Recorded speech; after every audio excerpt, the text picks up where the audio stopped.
This is a little tricky. So we've got the wiring harness coming out of the firewall, heading down it was clipped onto the speedometer cable. I unclipped it. When I took it apart, we had a white and purple wire that was going through the clip that attached to a red and black wire. When I go to the wiring diagram, the white and purple wire looks like it's from the windshield washer and wiper switch, or goes to the windshield washer and wiper switch. But the black and red wires seem like they go to the ignition switch. So I'm not exactly sure where these are all going, how hard it's going to be to retrace the steps after I start putting things back together. But we'll see where all this goes. It's a little bit confusing. I'm not much of a wiring guy.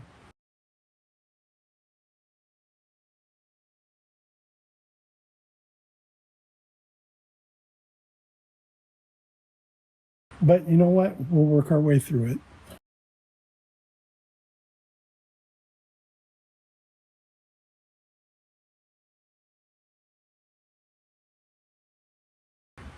Okay, I'm sorry I didn't get this filmed. It actually happened easier than I thought it would. I pushed the wiring harness up through the hole, and on the other side, pulled the wiring harness up through the dashboard all at the same time, and it came right out. It took about 10 seconds.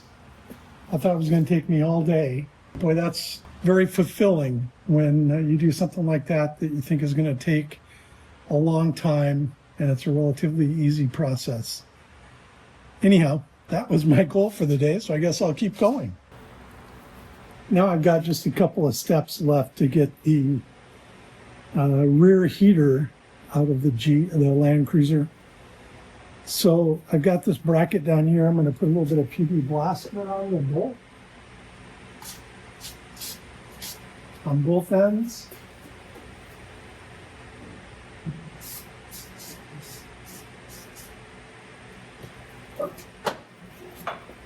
I'll let that sit a little bit. I think that's the last bracket I've got to remove, and I can get all those hoses and the electrics to the heater out, and I can have the rear heater all removed, and then I'm going to vacuum out the floorboard and see how bad of a mess I've got here. Let me take that bolt out, and then we'll see if we can get the rear heater out.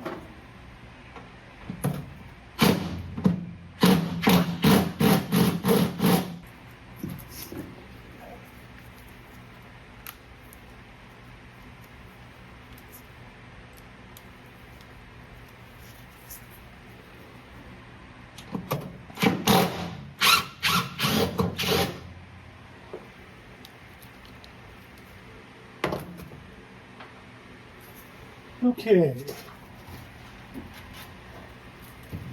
looks good.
Okay, as I look at the floorboard, it's actually not as bad as I thought it would be. This side looks usable.